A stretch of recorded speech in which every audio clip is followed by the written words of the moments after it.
Hi everyone, this is Veronica. आज का topic है हमारा केरला पे। केरला पहली बार एक साइंटिफिक बर्ड एटलस बनाने जा रहा है।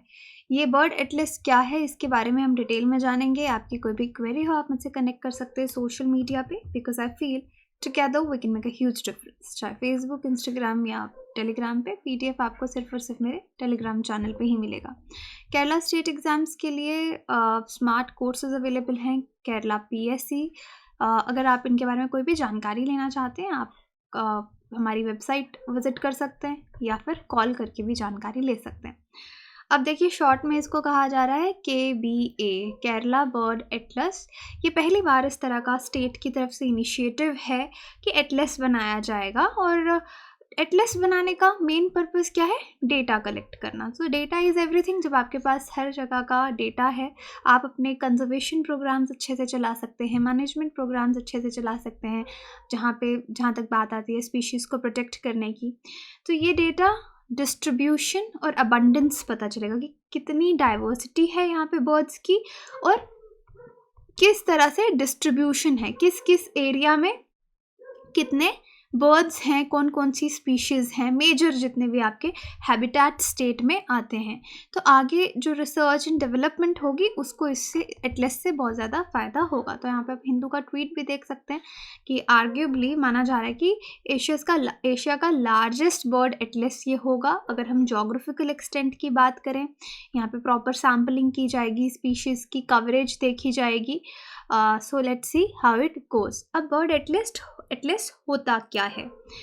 ऑर्निथोलॉजिकल वर्क है। ऑर्निथोलॉजी हम किसको बोलते हैं? बर्ड्स की स्टडी को ऑर्निथोलॉजी बोला जाता है। बर्ड एटलस इस तरह का काम है जहाँ पे इंफॉर्मेशन मिलेगी बर्ड्स के बारे में। किस तरह की इंफॉर्मेशन?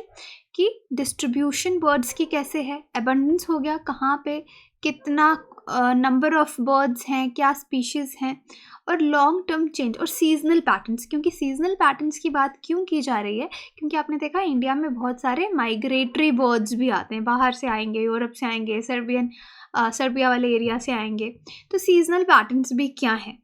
तो इन मैप्स का हम बहुत ज़्यादा यूज़ फ्यूचर स्टडीज़ में कर सकते हैं। तो इसमें बहुत सारे वॉलंटियर्स भी इन्वॉल्व हैं, बहुत सारे लोगों की आपको ज़रूरत भी रहेगी जो इतना बड़ा जोग्राफिकल एरिया कवर करेंगे। अलग अलग मेथड्स यहाँ पे स्टैंडर्डाइज किए जा रहे हैं कि जितने भी लोग इसमें इन्वॉल्व रहें वो एक ही तरह का मेथड यूज़ करें। और यहाँ पे भी देखा जाएगा कौन सी स्पीशीज़, कई बार एंडेमिक स्पीशीज़ होती हैं, रिस्ट्रिक्टेड होती हैं पर्टिकुलर एरिया में, ब्रीड्स, तो हर चीज़ पे डेटा लिया जाएगा। माइग्रेशन एटलसेस भी इंक्लूड होंगे। अब माइग्रेशन एटलसेस ऑलरेडी भी होते हैं। यूजुअली माइग्रेशन एटलसेस में हम सिर्फ माइग्रेटरी बर्ड्स को ही कवर करते हैं, रेजिडेंट बर्ड्स को नहीं करते। अब लेकिन यहाँ पे वो भी इन्वॉल्व किया जाएगा। तो मेथडोलॉजीज रहेंगी लोकेशन वाइज कि स्पेशियल डिस्ट्रीब्यूशन कैसी है, और टेम्पोरल यानी टाइम, किस टाइम पे कौन से बर्ड्स हैं, टाइम का क्या कॉम्पोनेंट वहाँ पे रह रहा है। अब ये टिपिकल जो बर्ड एटलस होता है उसमें आपको बर्ड्स के प्रेजेंस पे डेटा मिलता है कि कौन से टाइम पे कौन से बर्ड, कौन सी स्पीशीज़ कहाँ पे है। उस हिसाब से मैपिंग की जाती है पूरे जोग्राफिकल रीजन पे। जोग्राफिकल रीजन इन्वॉल्व होता है प्लस टाइम, कि उस जोग्राफिकल रीजन में कौन से वक्त पे क्या स्पीशीज़ है। डेटा गैदर किया जाता है, ब्रीडिंग बर्ड सर्वेज किए जाते हैं, ई बर्ड, इस तरह के प्रोजेक्ट, एटलस प्रोजेक्ट्स हैं जो इस तरह की स्टडीज़ में कंट्रीब्यूट करते हैं। अब केरला बर्ड एटलस के बारे में देखिए, इसको प्रिपेयर किया गया है। काफ़ी सर्वेज जो हैं, सिस्टमैटिक सर्वेज हुए हैं जो साल में अलग अलग टाइम पे हुए हैं, like 60 days a year during the wet, July to September, और फिर ड्राई वाले टाइम पे जनवरी टू मार्च सीजन्स। ये 2015 और 2020 में अगर आप देखेंगे, इस वक्त पे अलग अलग टाइम पे सर्वेस हुए गए हैं, मतलब डेटा है हमारे पास।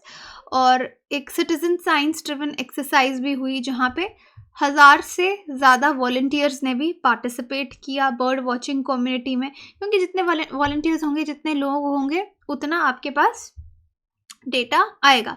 अभी हमने पोंगल बर्ड काउंट पे भी देखा था कि पोंगल बर्ड काउंट पे इन्होंने क्या किया था, हर लोगों को इन्वॉल्व किया था, कम्युनिटी को इन्वॉल्व किया था कि आप साइट पे बर्ड्स जो भी आपको दिखते हैं उनके फोटो लेके डालते जाओ, इससे हमारे पास डेटा कलेक्ट होगा। अब केबीआई के पास, केरला बर्ड अथॉरिटी जो है, इनके पास 3 लाख रिकॉर्ड्स हैं, जिसमें आपके 361 स्पीशीज हैं बर्ड्स के, जब इन्होंने डेटा को पूरा अलाइन किया।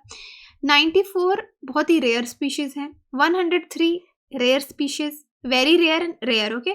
110 कॉमन स्पीशीज हैं जो हर जगह पाए जाएंगे, 44 वेरी कॉमन स्पीशीज और 10 मोस्ट अबंडेंट स्पीशीज। तो इस तरीके से इन्होंने कैटेगरीज जो हैं वो बनाई हैं, डिफ्रेंशिएट किया है, कॉलम्स बनाए हैं। और इन्होंने ये भी पाया इसमें कि जो स्पीशीज है उसका काउंट ज़्यादा है ड्राई सीजन के टाइम पे। अगर हम वेट से कंपेयर करें, ड्राई टाइम पे आपका स्पीशीज का काउंट ज़्यादा मिल रहा है। और while species richness and evenness were higher in northern and central districts and then in southern districts. और स्पीशीज रिचनेस जो है वो नॉर्दर्न और सेंट्रल डिस्ट्रिक्ट्स में, केरला की बात कर रहे हैं हम, सदर्न से कंपैरेटिवली ज़्यादा है। तो ये सब जो हाइलाइट्स हैं इनको निकल के सामने आए हैं। अब सिग्निफिकेंस क्या है इसका, क्योंकि इसमें आपको एक बहुत ही ऑथेंटिक डेटा मिल रहा है, रैंडम सैम्पलिंग से, जोग्राफिकल टेरेन स्प्लिट करके। तो यही है कि मेन सिग्निफिकेंस ये है कि हमारे पास बहुत सारा डेटा आ रहा है जिसको हम स्टडी में, फ्यूचर स्टडी में, रिसर्च में, कंजर्वेशन प्रोग्राम्स में, मैनेजमेंट प्रोग्राम्स में यूज़ कर सकते हैं। And this data is very authentic because बहुत से वॉलंटियर्स अलग अलग मतलब तरफ से कंपेरेबल डेटा रैंडम सैम्पलिंग से हमारे पास आया है। तो इसलिए माना जा रहा है कि एशिया का लार्जेस्ट बर्ड एटलस हो सकता है अगर हम जोग्राफिकल एक्सटेंट की बात करें, और वैल्यूएबल रिसोर्स भी है अगर हम इकोलॉजिकल हाइपोथेसिस और साइंस बैक्ड कंजर्वेशन मेजर्स की बात करें। तो ये था अभी तक इसके बारे में। अब बर्ड सेंचुरीज के बारे में हम डिस्कस करते हैं कि थोड़ा एक्स्ट्रा इन्फॉर्मेशन इसके साथ कि पहला बर्ड सेंचुरी वेदांतंगल बर्ड सेंचुरी, ये ओल्डेस्ट वाटर बर्ड सेंचुरी है इंडिया में, जो कि मधुरन्तकम तमिलनाडु में सिचुएटेड है। 1798 में इसका कंस्ट्रक्शन हुआ था और इसको सेंचुरी बनाया गया 1936 में। अब ये सेंचुरी, वेदांतंगल बर्ड सेंचुरी, 1988 में वाइल्ड लाइफ प्रोटेक्शन एक्ट के अंदर भी आई। और इसमें अगर आप देखेंगे मोर देन 40,000 बर्ड्स हैं और 26 रेयर स्पीशीज़ हैं और 5,000 से ज़्यादा बैरनटोनिया ट्रीज़ हैं। लार्जेस्ट बर्ड सेंचुरी कौन सी है? नल सरोवर बर्ड सेंचुरी। ये लार्जेस्ट बर्ड सेंचुरी है इंडिया की, 120 स्क्वायर किलोमीटर एरिया कवर करती है, अहमदाबाद गुजरात में। ये बर्ड सेंचुरी बनी थी 1969 में, रामसर कन्वेंशन साइट बनी 2012 में। 225 स्पीशीज़ हैं यहाँ पे बर्ड्स के, 140 जो वाटर बर्ड्स हैं, और इसमें से अराउंड 210 स्पीशीज़ ऐसे हैं बर्ड्स के जो माइग्रेट हैं, हर साल विंटर में यहाँ पे आएंगे नॉर्थ में, लाइक पेलिकन, स्टॉर्क्स, इस तरह की इस सेंचुरी में आएंगे। केरला की फर्स्ट बर्ड सेंचुरी की बात करें तो वो है Thattekad bird sanctuary. First bird sanctuary है केरला के लॉन्गेस्ट रिवर पेरियार के बैंक्स पे। ये सेंचुरी बनी 1983 में और यहाँ पे भी बहुत सारे वाटर बर्ड्स पाए जाते हैं। इसको कुकू पैराडाइज भी बोला जाता है और ये हैबिटेट सर्व करती है बहुत सारे कुकूज के लिए। और ये bird sanctuaries and marine parks का मैप है, आप इसको देख सकते हैं, ओके। तो आप इसके बारे में इनका स्क्रीनशॉट लेके इसको याद रख सकते हैं। तो यही सारी बर्ड सेंचुरीज के बारे में बात थी, बर्ड काउंट के बारे में बात थी, बर्ड एटलस के बारे में हमने जाना। क्वेश्चन है आपके लिए, which bird can sleep while flying? Albatross, guillemot, storks, lapwing. Comment section में आप बता सकते हैं या फिर टेलीग्राम पे आप पोल में पार्टिसिपेट कीजिए। बाकी कोर्सेज के बारे में कोई भी जानकारी चाहते हैं, वेबसाइट विजिट कर सकते हैं, एप्लीकेशन डाउनलोड कर सकते हैं, कोर्सेज EMI पे भी अवेलेबल है। Thank you so much.